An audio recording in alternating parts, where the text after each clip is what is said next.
What are you doing? Part of my demands to do this is I get a can of soft drink. Oh, I'm glad you didn't say it was beer. Well, I mean, I could say it's beer, but people would know it's not because it's... Okay. Yeah. Global Accessibility Awareness Day. What does it mean? It was set up a few years ago to highlight the fact that people can get accessible technology quite easily. Sometimes you pay for it and sometimes you don't because there's open source, and it just means that whether whether you're blind or have another disability, there's probably some form of hardware, software out there that can make your job more accessible or your education. And I mean, even my smartwatch was interrupting. How good is it though that I can check my email from my smartwatch? How good is that? It's so good, and like I said before, accessibility I suppose has increased so much over the last few years, and we've seen it through many different apps. We've seen it through smartwatches, and actually even in our homes now, smart homes. That's what we're talking about today. When you say our homes, we're in the same home. No, but I'm Other talking people's. generally. Your homes, yeah. I only have one. Look, Smart technology. We're just chatting actually. This isn't scripted in any way. Can you tell? Can you tell?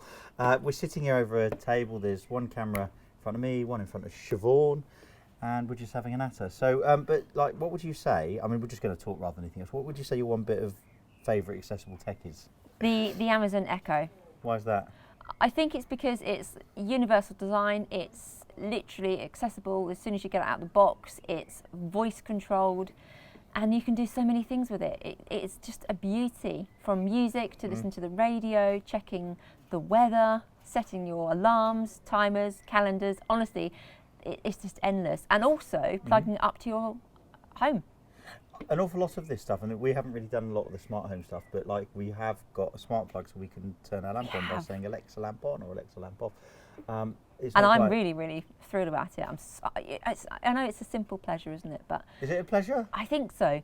And I do want to get Yeah. a lot more in terms of like technology within the home. So for example, having heating, so you can just activate it by using your voice. Or you do wherever. that, don't you? You shout down, you say, can you turn the heating on? I said, yeah. Yeah, but then I wouldn't have to bother you, would I?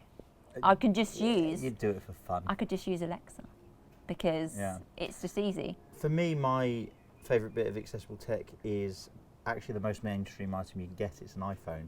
And I'd say it's in my pocket, it's not on charge, that's the downside to it. But my smartphone sort of replaced all these other bits of accessible tech, because I think when I was sort of maybe mid to late teens, I mean, I had a thing called a Parrot where it talked and you saved telephone numbers to it. Yes, you could I record little remember memos that. to it. I loved it at the I time. don't know if anybody really did this, but it had a function where you could actually get it to dial the number for you by putting it up to the telephone.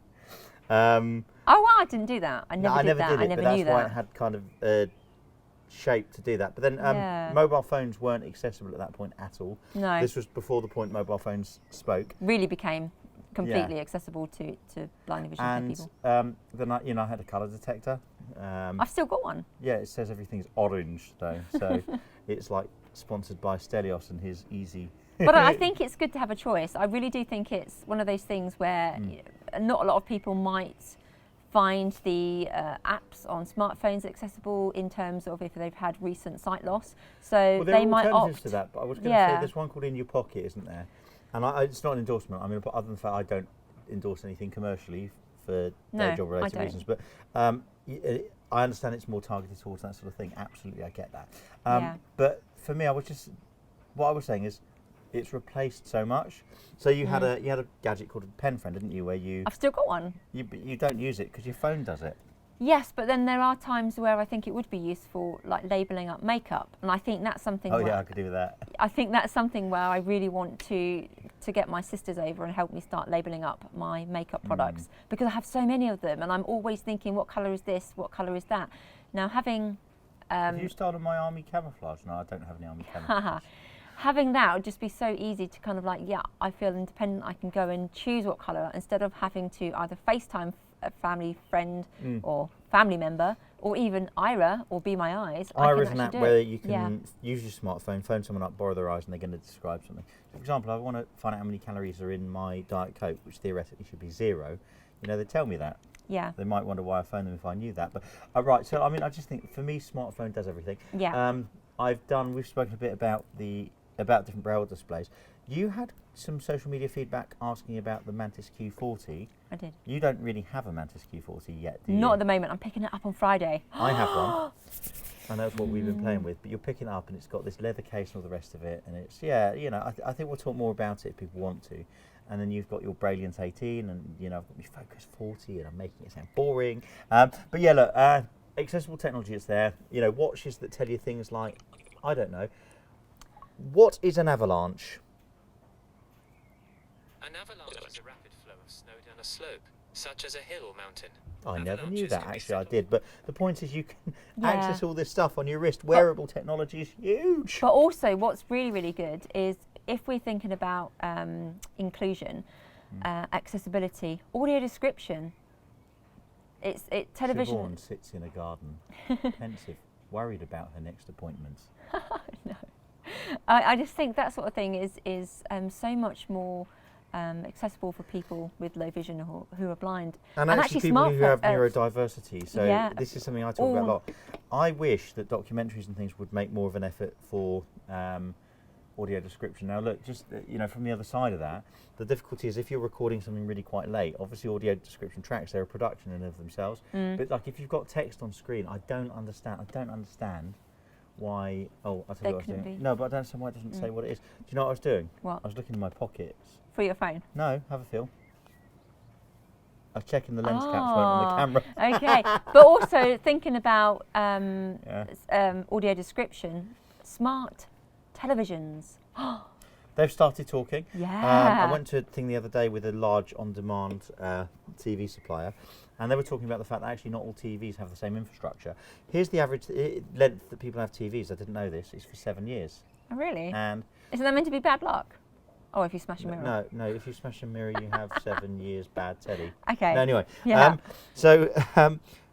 One of the challenges is that when they're doing the coding and the API and all the rest of it for getting it to work, they've not only got to work with the technology that's there now, but they've got to look at legacy stuff as well, and it makes it really difficult because they all use like non-recognised codes and stuff, which is fascinating. So, Global Accessibility Awareness Day. I guess the ask is to have a look. Hashtag this YouTube of yours, hashtag GAAD, or you can do hashtag GAAD 2021, and it's just to say, look, there is access tech out there. If you've got any questions, pop it below. The one I will say, for my work I use JAWS 2021 screen reader as of this afternoon because I was using JAWS 2020 till this morning. And I'm still using JAWS 2020 on my work laptop. And it costs a fortune. Have you got 2020? I have. Ah, that's newer than I thought you would be using actually, and not you personally. So that's great, but it's a lot of money. It's used in the corporate world because it can be scripted and adapted. Yeah. However, there are other there's free open-source screen readers, such as VoiceOver on Mac. It's built in. Yeah. Mac costs a little bit more, but actually, to be fair, you tend to get good hardware. Yeah, definitely. Then NVDA, non-visual desktop access. By the way, if you are downloading that and you can afford it, but you're a tight-bottomed person, have a word with yourself, because the reason they don't charge for it is because they want it less developed countries, they want everybody to have a screen reader. But actually, if you download it, I've downloaded it a couple of times over the years. I prefer JAWS, if I'm honest, but it's really good. But not only that, it helps develop it better, doesn't it? Well, there's that, but just I've always done £10 or £20. And if you're downloading it and you can afford to do that and you don't do that, then you're a naughty person. Because, it's kind of supporting each other, right? Yeah, definitely. And as you say, it's to develop things and people put, their time into it. Yeah, exactly. So, I'm just checking the time. I'm on my Apple Watch because I'm proving the point here. You've got, it was 55, you've got another 3 minutes. So do you have an Access Tech question for me?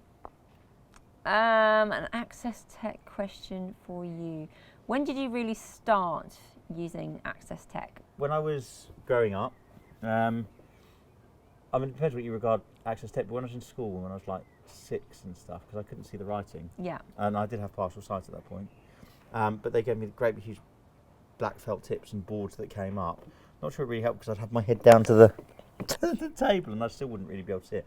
So I guess you could say that.